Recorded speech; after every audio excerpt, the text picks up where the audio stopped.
জনমনে ক্ষোভ আছে যে গণমাধ্যম কর্মীরা তাদের কাজটা পুরোপুরি পালন করে নাই, তাদের যে দায়বদ্ধতা দায়িত্ব সেটা পুরোপুরি তারা নিতে পারে না।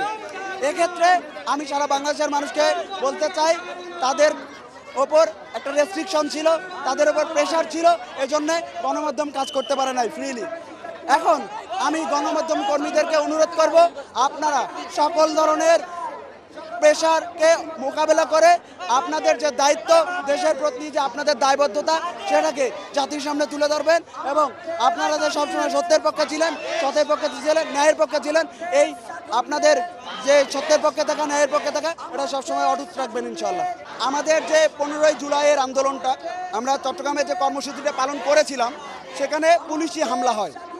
সে সময় আপনারা গণমাধ্যম আমাদেরকে খুব সহায়তা করেছেন। আপনাদের সহায়তা না থাকলে আমরা আমাদের আন্দোলনটাকে এতদূর নিয়ে আসতে পারতাম না।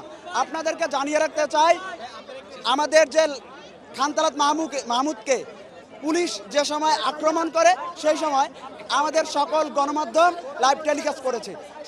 সবচেয়ে বড় যে ভূমিকাটা পালন করেছে সেটা হলো চ্যানেল 24। সেই দিন থেকে আমাদের আন্দোলনটা বেগবান হয় এবং চট্টগ্রামের সর্বস্তরের মানুষের কাছে আমাদের আন্দোলনের যে যৌক্তিকতাটা সেটা ছড়িয়ে যায়।